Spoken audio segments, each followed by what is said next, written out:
Saint Antony's പള്ളി കത്തോലിക്ക കോൺഗ്രസിന്റെ നേതൃത്വത്തിൽ വനിതാ ദിനാചരണവും ഇടവകയിൽ നിന്നും തദ്ദേശ സ്വയംഭരണ തിരഞ്ഞെടുപ്പിൽ വിജയിച്ചവരെ ആദരിക്കലും കേശദാനം നടത്തിയവരെ അനുമോദിക്കലും സമ്മാന വിതരണവും നടത്തി. വനിതാ ദിനാചരണത്തിന്റെ ഉദ്ഘാടനം വനിതാ ജനപ്രതിനിധിയായി തെരഞ്ഞെടുക്കപ്പെട്ട സിമി ജോജുവിനെ ഷാൾ അണിയിച്ചും മൊമന്റോ നൽകിയും ഇടവക ഡയറക്ടറും വികാരിയുമായ ഫാദർ റാഫേൽ മുത്തിപ്പീടിക ഉദ്ഘാടനം ചെയ്തു. കത്തോലിക്ക കോൺഗ്രസ് പ്രസിഡന്റ് ആൻഡോ തൊറേൻ അധ്യക്ഷത വഹിച്ചു. അസിസ്റ്റന്റ് ഡയറക്ടർ ഫാദർ ബിബിൻ പഠനമാക്കൽ കേശദാനം നടത്തിയവർക്കുള്ള സർട്ടിഫിക്കറ്റും സമ്മാന വിതരണവും നടത്തി. ജനപ്രതിനിധിയായി തെരഞ്ഞെടുക്കപ്പെട്ട ജോബി CLനെ ചടങ്ങിൽ ആദരിച്ചു. Secretary Paul PV, treasurer Vincent Madassery, ഭാരവാഹികളായ GC വർഗീസ്, ഷാലി ഫ്രാൻസിസ്, KA വർഗീസ് എന്നിവർ സംസാരിച്ചു. ദൈവം സ്നേഹമാകുന്നു എന്നാണ് നാം വിശുദ്ധ ഗ്രന്ഥത്തിൽ വായിച്ചിട്ടുള്ളത്. അത് പറഞ്ഞത് യോഹന്നാൻ ശ്ലീഹയാണ്.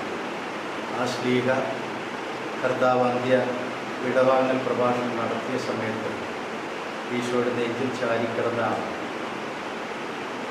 അദ്ദേഹമാണ് പിന്നീട് ലേഖനത്തിൽ എഴുതിയത്, ഞങ്ങൾ സ്വന്തം കണ്ണുകൊണ്ട് കണ്ടത്, ഞങ്ങൾ സ്വന്തം കാതുകൊണ്ട് കേട്ടത്, ഞങ്ങൾ സൂക്ഷിച്ച് വീക്ഷിച്ചത്, ഞങ്ങൾ കൈനീട്ടി സ്പർശിച്ചത് ആ ജീവൻ്റെ വചനത്തെക്കുറിച്ചാണ് ഞങ്ങൾ നിങ്ങളെ അറിയിക്കുന്നത്. ഇത് പറഞ്ഞിട്ട് അദ്ദേഹം ദൈവത്തിൻ്റെ മനോഹരമായ നിർവചനം അവിടെ എഴുതി.